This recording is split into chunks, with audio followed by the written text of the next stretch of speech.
Nós estamos conversando, aprendendo e ouvindo na palavra de Deus sobre as notícias, os relatos da ressurreição de Jesus.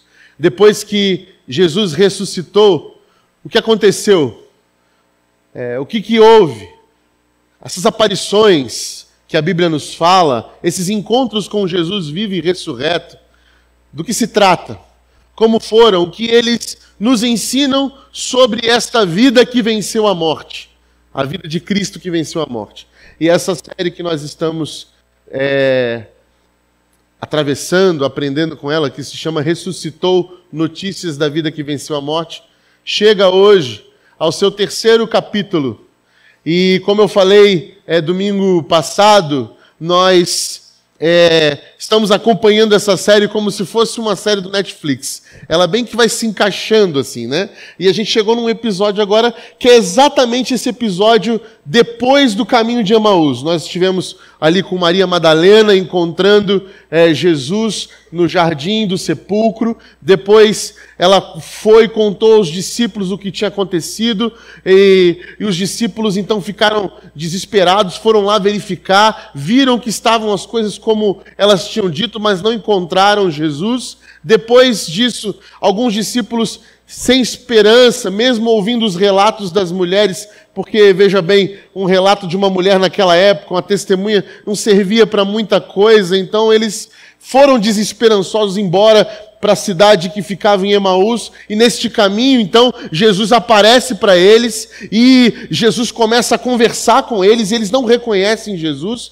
e no final eles vão jantar com Jesus, e ali vem o próprio Cristo, o Cristo então desaparece diante dos seus olhos, e eles percebem que então Cristo ressuscitou, e que aquilo tudo era real, e eles voltam para Jerusalém, para dizer que encontraram de fato Jesus, e é verdade, e eles se encontram ali no cenáculo com os outros discípulos e começam a conversar sobre isso e paramos aí.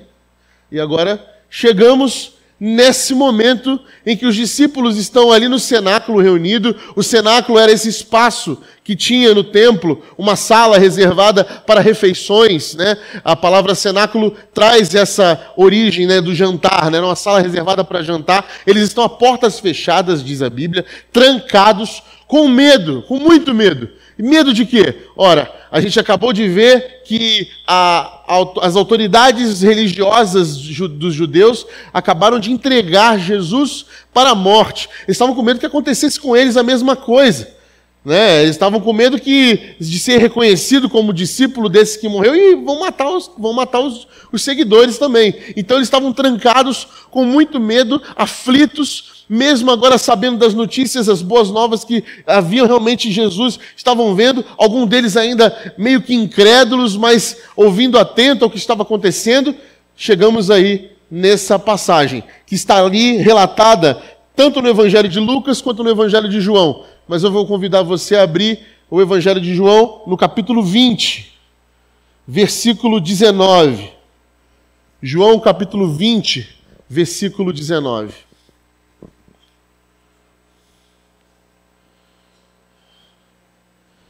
Diz assim: ao cair da tarde daquele primeiro dia da semana, estando os discípulos reunidos a portas trancadas por medo dos judeus, Jesus entrou, pôs-se no meio deles e disse: paz seja com vocês. Tendo dito isso, mostrou-lhes as mãos e o lado. Os discípulos alegraram-se quando viram o Senhor. Novamente Jesus disse: paz seja com vocês. Assim como o Pai me enviou, eu os envio. E com isso soprou sobre eles e disse: recebam o Espírito Santo. Se perdoarem os pecados de alguém, estarão perdoados. Se não os perdoarem, não estarão perdoados. Pai querido, obrigado pela tua palavra. Que o Senhor nos conduza através do seu Santo Espírito ao entendimento dela, ao que o Senhor quer falar conosco, para a sua glória, em nome de Jesus. Amém. Nós temos medo da morte. Talvez não o medo propriamente dito de, você pode dizer, não, eu sou crente, eu posso, quando chegar a minha hora eu sei que vai, tudo bem, a gente pode até dar uma de né, de valentão e dizer que sim, mas a gente tem medo da morte até porque a gente não sabe quando ela vem, a gente tem medo da morte porque a gente não conhece, a gente nunca passou por ela, não conhecemos relatos de quem passou por ela, a gente conhece só o Jesus que ressuscitou, nem entrevistaram Lázaro para saber um pouco do que como é que foi esse negócio dele morrer e ser ressuscitado por Jesus. Nós não sabemos que negócio é esse de morte.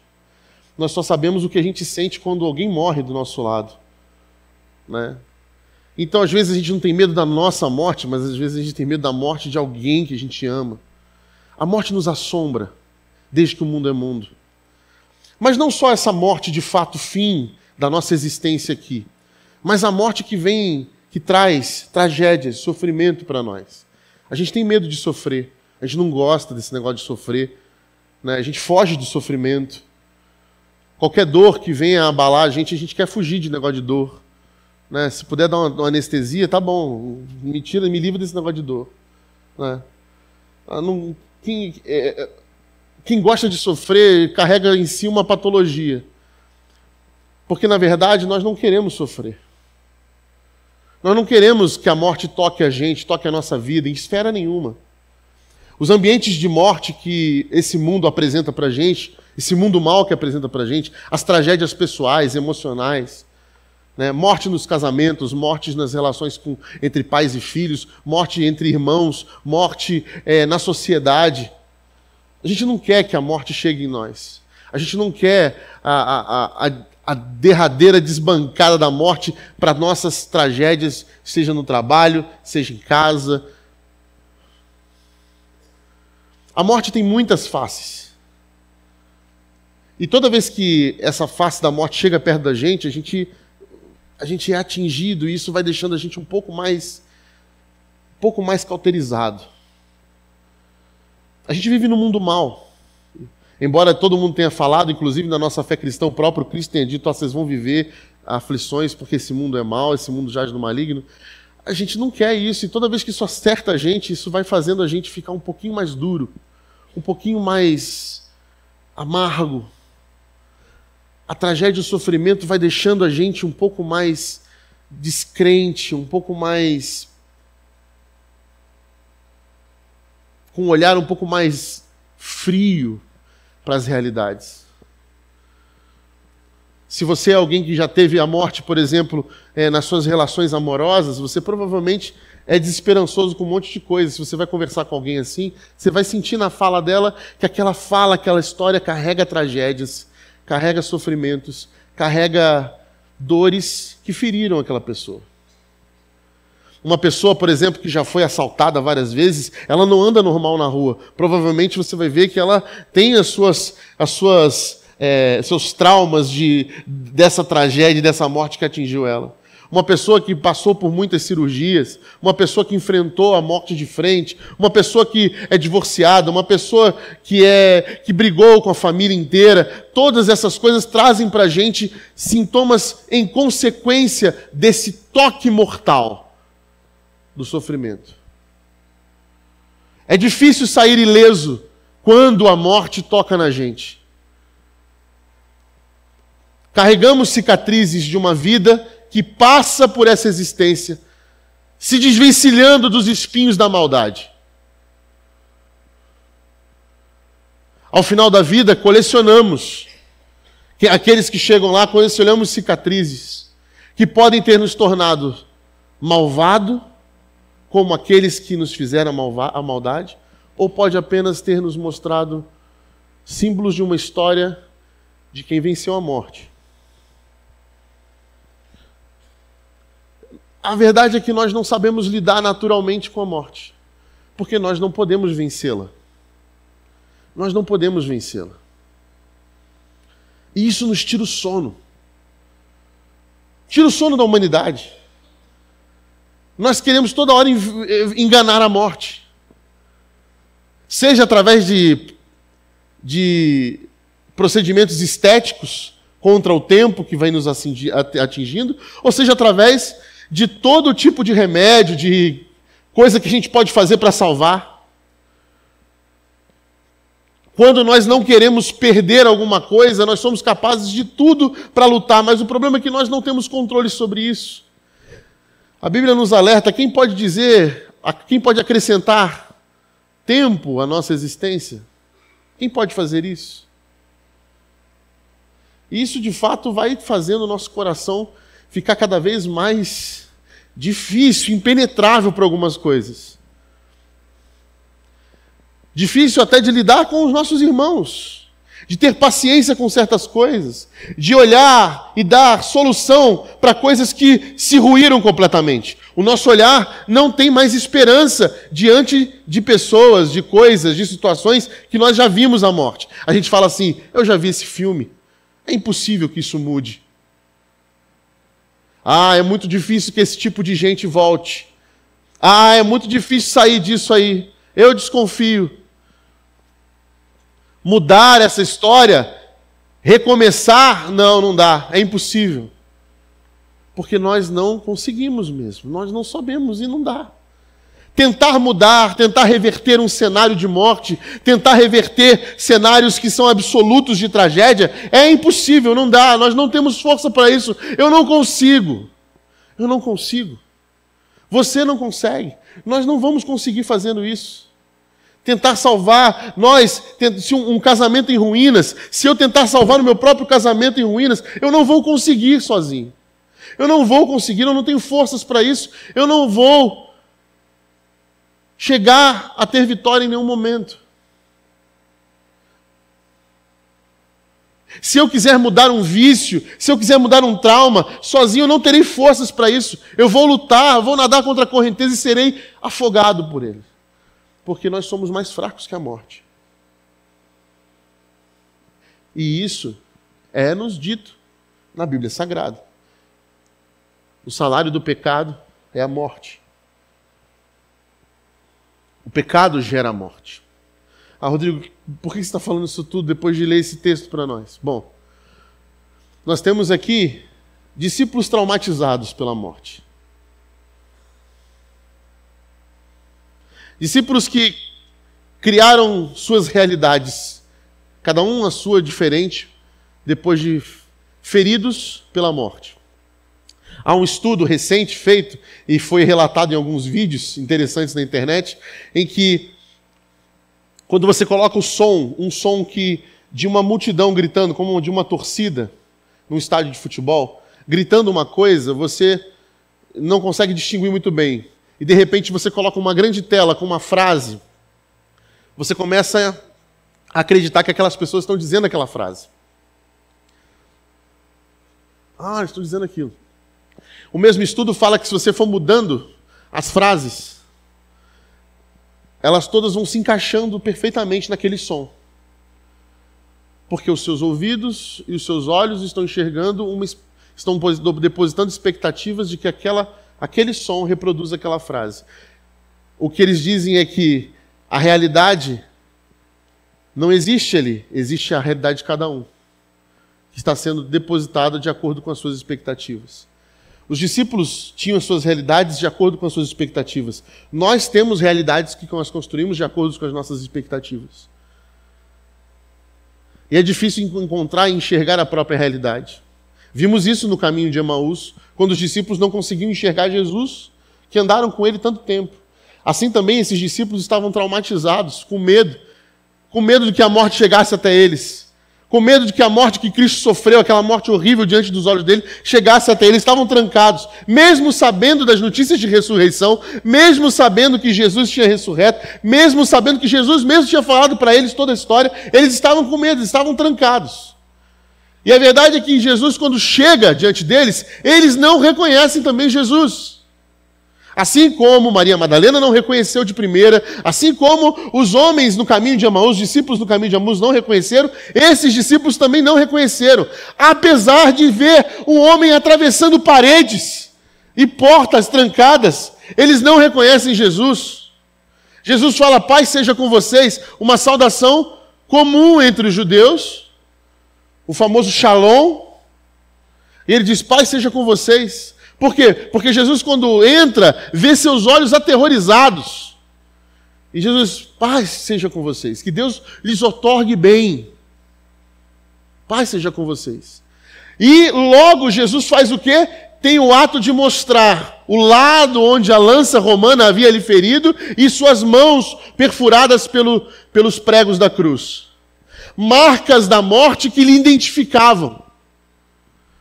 Olha as marcas da morte aqui, ó. Olha aqui, sou eu, Jesus. Aí sim, seus olhos viram o Cristo. O identificaram. E se alegraram, como se houvesse um alívio, como se a esperança voltasse, como se o sonho da redenção novamente estivesse presente diante deles. Ora, toda a minha frustração, todos os meus sonhos que tinham sido por água abaixo, de fato, eles foram embora porque é o Messias. É o Messias diante de mim. Ele ressuscitou, ele venceu a morte, olha só. E eles se alegram. Há esperança novamente. E Jesus está ali por um único objetivo, Ele está dizendo para eles, Ele está passando para eles aquilo que nós vamos entender como missão da igreja de Cristo. Ali é a primeira vez que nós vamos entender que há uma missão para nós discípulos, diante da morte. Ora, vocês sabem que a morte, que vocês não têm poder contra a morte, mas eu venci a morte. Vejam as minhas cicatrizes, vejam as marcas dela em mim. Ela me marcou, sim, mas ela não me fez ficar no sepulcro. Ela não me fez um malvado. Ela não me mudou. Ela não conseguiu me vencer. Eu venci a morte. Agora vocês podem vencer a morte. Agora é possível ser ferido por esse mal e não se transformar num malvado. Agora, esse pecado que habita em vocês não mais tem o fim na morte, mas a morte será vencida no poder da minha ressurreição. Essa grande notícia que acontece ali naquele quarto faz a gente entender algumas coisas. Primeiro, que a realidade que nós estamos, a realidade que nós vivemos, ela não é mais densa que a realidade da ressurreição. Quando a gente olha Jesus atravessando as paredes, as portas, a gente acha assim, nossa, Jesus fantasminha, né? Passando por entre o cimento, o concreto, a porta de madeira, né? É quase que a gente fica imaginando na nossa cabeça hollywoodiana assim, olha aí, ó, é uma imagem meio fantasmagórica, meio transparente, meio translúcida, e Jesus assim, né? Hollywood habita em nós. Mas o que alguns teólogos vão dizer, e que eu acho muito mais interessante, é que não é Jesus a realidade menos densa de matéria, capaz de transpor paredes sólidas e portas sólidas, mas é a nossa realidade que é como vapor. É a nossa realidade que é menos densa do que a realidade poderosa e espiritual da ressurreição. Porque Jesus está se apresentando ali como um homem ressurreto, num corpo glorificado já, que tem marcas da sua vida, da sua existência nessa realidade.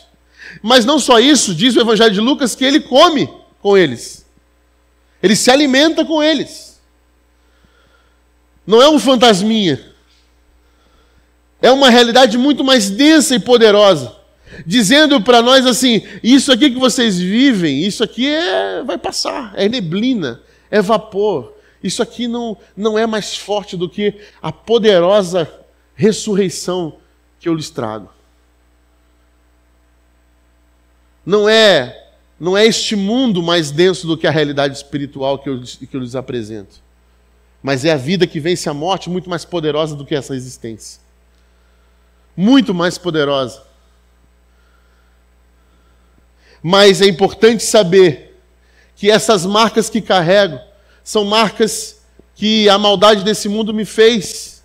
Mas para dizer para vocês que as marcas que vocês vão receber, as feridas, as lanças e os pregos, as tragédias e a morte que tocar em vocês, elas vão fazer cicatrizes em vocês, mas não vão fazer de vocês malvados. Não podem.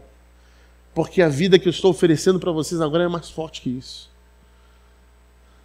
Essa mensagem de Jesus está dizendo para a gente assim, ó, veja bem, meus queridos, não há nada nesse mundo que possa ferir vocês. Não há tragédia nesse mundo que possa ferir vocês. Que eu não possa lhe apresentar um novo amanhã, uma nova possibilidade de começo, uma nova possibilidade de reconstrução. Não existe nada que possa separar vocês do meu amor. Não existe nada que possa vencer essa vida que eu lhes trago, que lhes apresento agora.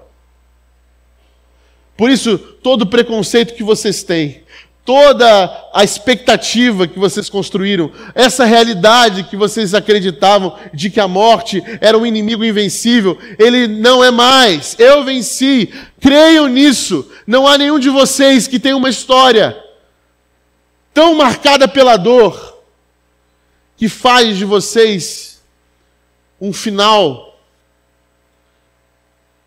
inevitável. Eu sou capaz de transformá-lo. Porque o pecado, a morte, ele tende a fazer isso conosco. Quando nós começamos a jornada, a gente quer fazer as coisas certas. Mas por algum motivo, esse mundo mal vai nos jogando para um lado, jogando para o outro, vai nos batendo. E aí parece que a gente vai aceitando algumas coisas porque a gente diz, não tenho mais jeito mesmo. Há um ditado popular que diz que quem rouba 1 milhão não começou roubando 1 milhão. Justamente porque o pecado tem essa habilidade de fazer com que a gente se entorpeça, achando que a nossa realidade é aquela realidade, que o nosso futuro é aquilo. Que porque fomos contaminados pela morte do pecado, nós achamos que é esse o nosso destino final. De algum modo a gente vai se escondendo. Ou, para parecer que está tudo bem e seguindo em frente, a gente acumula esses pecados lá dentro. Deixa que a morte faça morada dentro do nosso coração. Porque a gente acha que não dá para vencer isso aí mesmo. Então eu vou esconder, vou disfarçar, vou fingir que não tem. Vou até me associar a algumas justificativas, paliativas, para poder falar sobre as mortes que eu carrego. O mal necessário. Eu faço isso, mas todo mundo faz. Esse é o poder do pecado. E Jesus está dizendo, não deixa que isso aconteça. Porque o mal que fizeram a você, meus queridos, ele tem que se tornar uma cicatriz, uma marca, que já foi. Ele não pode ser uma ferida aberta, porque senão ele gangrena, ele apodrece e ele mata. E vai matando. Eu estou trazendo para vocês uma notícia que vocês não precisam mais ficar presos a isso. O pecado, a morte que vocês tinham tanto medo, que vocês não conseguem, pode ser jogada a luz nela e ela pode ser redimida, porque a minha vida, a vida que eu ofereço, vence a morte. Vence a morte. Ela não permite que você fique de contato e de negócio com a morte, fazendo os seus tradings emocionais, as suas relações com a morte não podem mais existir a partir de agora. Vocês foram chamados para uma vida mais forte que ela. E aí, novamente, Jesus vai dizer para eles, paz seja com vocês. Por que agora Jesus está dizendo de novo isso? Será que eles não estão mais? O que aconteceu? Porque agora Jesus está dizendo, existe agora uma paz que ela tem a ver com a missão que eu vou dar para vocês. Porque assim como o Pai me enviou, eu vos enviar. Eu vos envio. Existe um processo de autoridade agora. Eu estou dizendo para vocês, o Criador do Universo, que eu ensinei vocês a chamarem de Pai, me enviou. E da mesma forma como Ele me enviou, eu estou enviando vocês. Para fazer o quê? Para portar essa notícia. Que notícia? Bom, a notícia é que se vocês perdoarem os pecados de alguém, estarão perdoados. Se não perdoarem, não estarão perdoados. O que é isso, Rodrigo? Quer dizer que agora a gente tem poder de perdoar em nome de Jesus? Não, quer dizer que agora a gente pode anunciar para todo mundo que não importa o tamanho do seu pecado, não importa o tamanho da lama de morte que entrou na sua vida, você está perdoado no nome de Jesus. nós agora podemos anunciar que esta morte foi vencida por Jesus Cristo. E é dever nosso afirmar isso. E as pessoas que não entenderem isso, que não creem nisso, bom, enfim, elas não vão entender, porque elas não têm capacidade de conseguir se livrar da morte.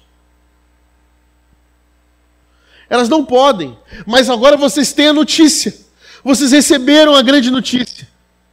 Toda dor, toda angústia, toda lágrima, toda escuridão pode ser vencida no nome de Jesus, porque eu venci a morte. Vocês agora são enviados para isso. E Jesus sopra neles. Sopra. Como uma alusão a Gênesis, da criação, quando Deus sopra a narina do barro e gera vida. Assim também Jesus, como o Pai fez no primeiro humano, Jesus agora, como o segundo Adão, ele sopra os seus discípulos, otorgando-lhes poder e autoridade no Espírito Santo. O Espírito Santo vai ajudar vocês a levar esta mensagem. Então, primeiro, lembrem-se, as marcas que vocês carregam, as cicatrizes já secas, já sem infecção, já só carregam histórias de como vocês vão vencer a morte nesse mundo.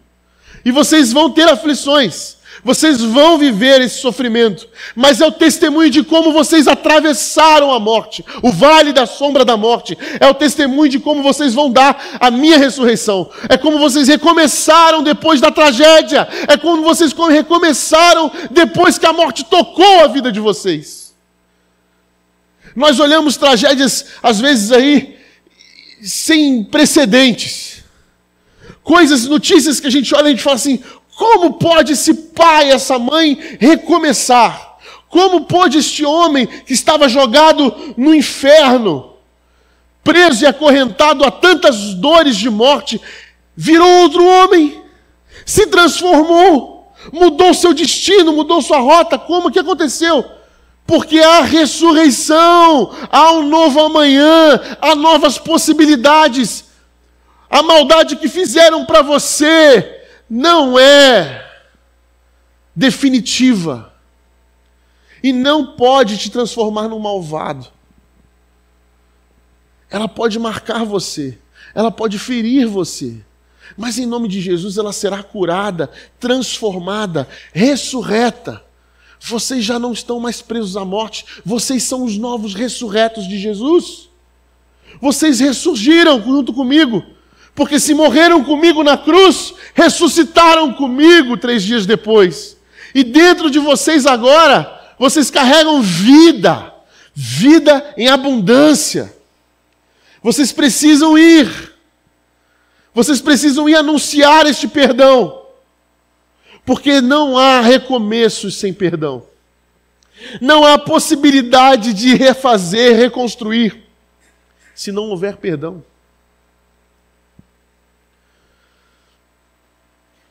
Não há nada na história da gente que se refaça se a gente não perdoar. Se não aprendermos de uma vez que é o perdão, o maior símbolo da ressurreição de Jesus. É por causa desse perdão que somos salvos, que vencemos a morte. E não há nada mais poderoso do que quando a maldade chegar diante da gente, a gente parar ela em nome de Jesus, dizendo, eu já perdoei. E a maldade não tem força sobre nós. Mas toda vez que a maldade transforma a gente num malvado, que a tragédia faz da gente portadores de novas tragédias, multiplicadores de vingança, nós negamos o perdão. Nós negamos a vida que há dentro de nós.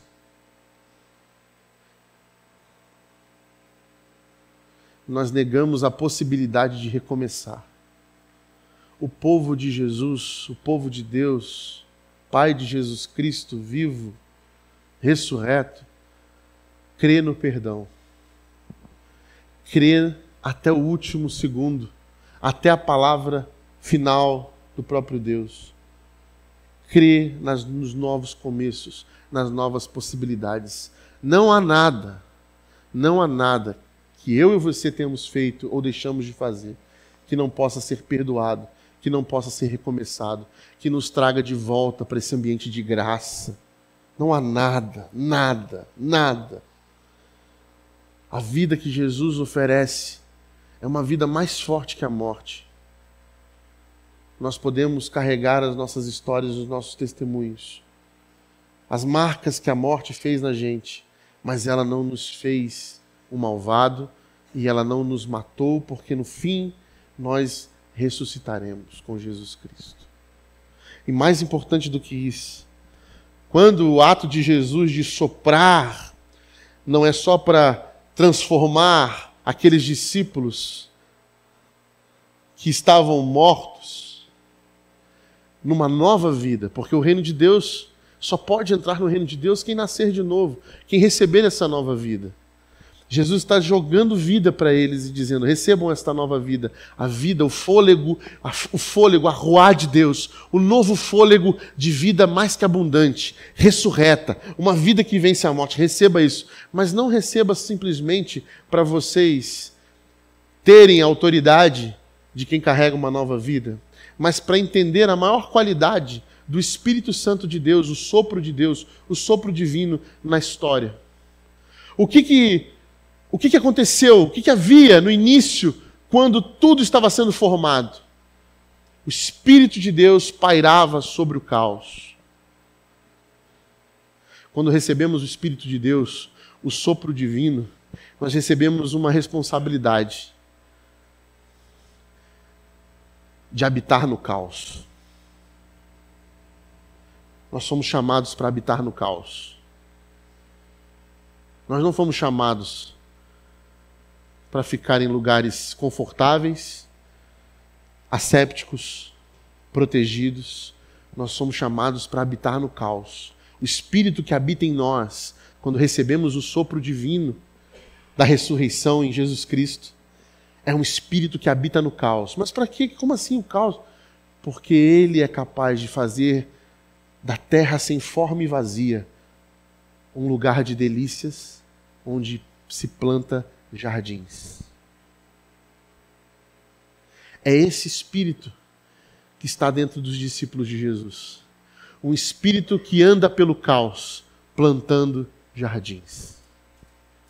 Jardins que vão fazendo o caos dar testemunho de que existe algo mais poderoso do que as lógicas existenciais de morte do nosso planeta.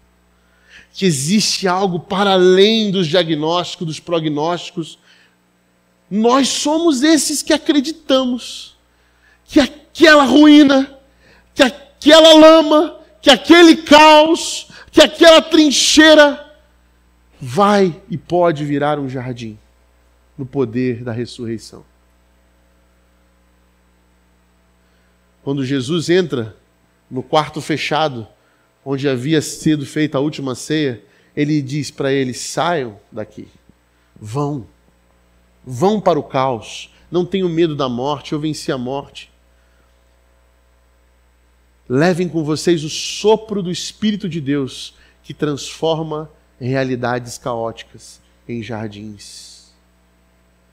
Vão, levem esse elemento que antes não se tinha ideia do seu poder, mas que agora foi revelado: o perdão. Deixe que o perdão refaça, reconstrua. Vocês não têm força, mas em nome de Jesus, a vida que habita em vocês venceu a morte. E isso está com vocês. É responsabilidade de vocês. É hora de vocês plantarem jardins no meio do caos.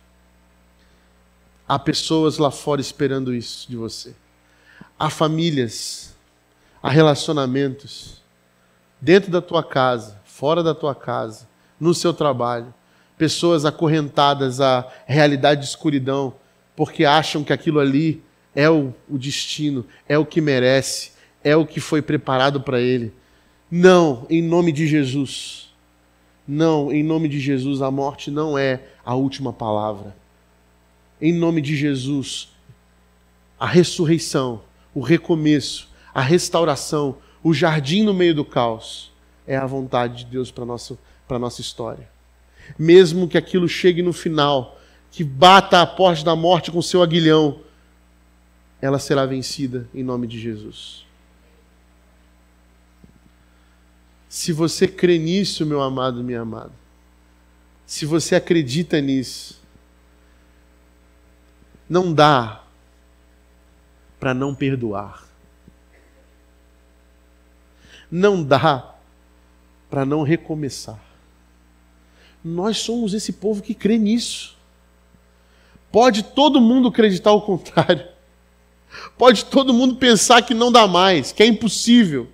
Mas nós vamos acreditar até o fim. Porque a gente carrega em nós essa esperança. A gente carrega em nós esse sopro de vida eterna. Esse sopro de vida que vence a morte. É nossa responsabilidade. Eu sei o quanto que a morte pode ter causado você. Aliás, eu não sei, mas eu sei que você passa pelo vale da sombra da morte, porque assim todos nós vamos passar.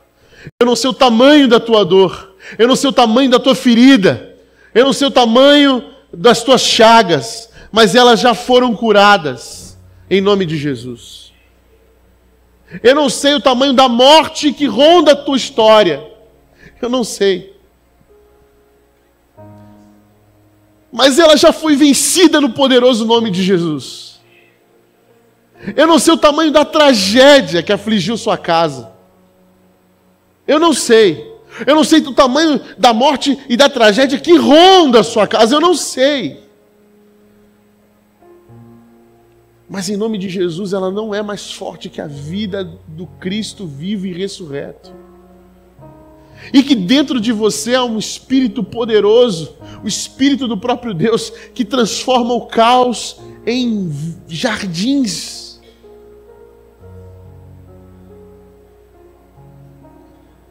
Essa é a base da nossa fé cristã. Nós cremos no amanhecer. A gente crê nos recomeços. A gente crê que é possível mudar. A gente crê que é possível ser transformado. E a gente vai crer até o final. E quando o final chegar, ele vai se converter num novo começo. Porque é assim que Jesus promete para nós. Até lá, vamos plantar jardim no caos. Que o sopro de Deus que habita dentro de você, que o perdão divino que te alcançou, seja combustível para a tua força de proclamar o perdão, a ressurreição e a vida que vence a morte todos os dias na sua vida. Pegue esse texto, leia-o como se Jesus tivesse encontrado você, como se você estivesse trancado naquele quarto escuro com medo, como se a sua realidade fosse essa hoje, um quarto de medo. E que de repente Jesus atravessa as portas. E do jeito que Ele gosta de fazer. Ele não quebra paredes, não, Ele entra. E Ele diz, essa realidade aqui não existe mais.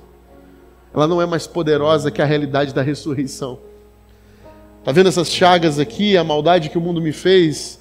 Ela é só a identidade de um Cristo que morreu e que agora vive. E que carrega uma vida que elas não servem mais para nada, só para vocês verem o que eu estou fazendo. E posso fazer por vocês, porque eu sofri a dor de vocês. Eu sofri sua dor, Rodrigo. Eu sofri a tragédia de vocês. Eu vivi a sua morte, eu vivi as suas trevas, eu vivi a sua angústia, eu vivi a sua ansiedade, eu vivia a sua ruína, eu vivi. Agora receba o sopro de Deus, o Espírito Santo de Deus, esse que provém vida, para vocês saírem daqui, saírem dessa realidade de trevas, inspirados com a nova vida que receberam, e vão para o caos deste mundo. Vão atrás dos acorrentados, dos oprimidos, do pobre, da viúva, do órfão, do necessitado.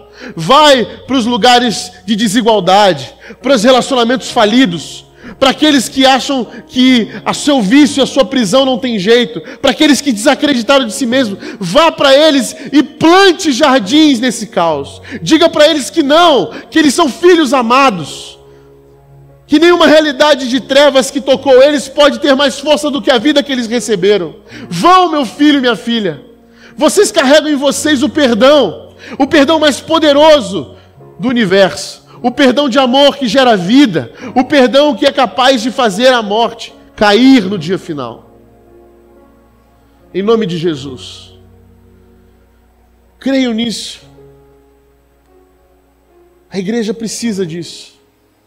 Essa é a tua missão. Essa é a minha missão. Em nome de Jesus. Pai de amor, obrigado, Senhor, pela vida que a gente recebeu.